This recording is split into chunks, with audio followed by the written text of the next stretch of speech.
You might think you know Doomsday, but here are 12 facts you may not have known about the ultimate killing machine. Doomsday first appeared as a cameo in 1992's Superman Man of Steel number 17, and appeared in full in the next month's issue number 18. He was designed by Dan Jurgens, with Brett Breeding, Jerry Ordway, Louise Simonson, and Roger Stern also credited with his creation. Doomsday was designed to be a villain who could go toe-to-toe physically with Superman, as opposed to intellectual foes like Luthor and Brainiac. Doomsday was introduced for the death of Superman story after the popularity of the Lois and Clark TV show nixed any plans for a Superman-Lois Lane wedding. The creature that would become known as Doomsday was created on the planet Krypton over 250,000 years ago by a scientist trying to create the ultimate life form. He did this by creating a baby, killing that baby, and then cloning the dead baby to make a new baby immune to the way the last baby died. Surprise, this backfired. The pain created by these experiments caused the creature to hate all life, even as he became incredibly strong and able to survive on sunlight alone, with no need for food or even air.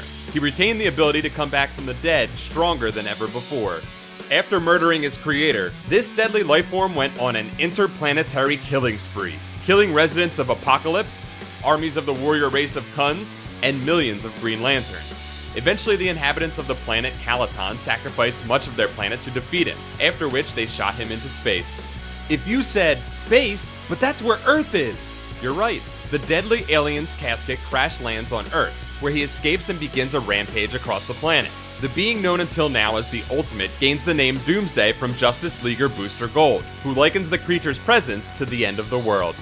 After Superman and Doomsday quote-unquote kill each other, a fake robot Superman throws Doomsday into space. Doomsday eventually passes through a wormhole and ends up on Apokolips, where he defeats Darkseid in head-to-head combat, even surviving Darkseid's dreaded Omega beams at full power.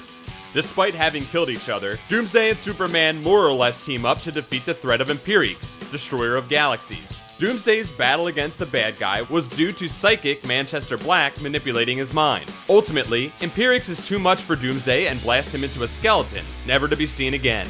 Just kidding, of course. Doomsday has popped up several times since then, including a rebooted history thanks to the Flashpoint crossover.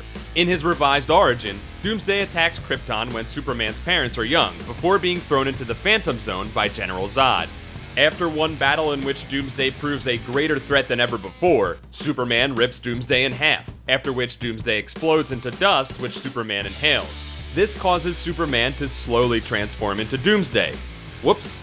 But he's Superman, so he gets better. There exist several variants of Doomsday from other timelines and dimensions, including a genetically altered Jimmy Olsen, a bizarro Doomsday, a copy called Bada Bing Bada Boomsday created by Mr. Mixiez Pitlick, a teenage version called Doomsboy, and of course the inimitable Dr. Doomsday.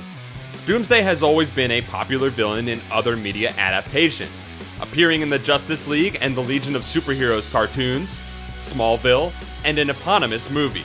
Also apparently something called Batman vs. Superman. In each version he has a completely different origin, none of which are ever very similar to the comics. That's it for this episode of You Think You Know Comics. Don't forget to like this video, subscribe to Comics Alliance for more comic facts, and check out comicsalliance.com for more comic awesomeness.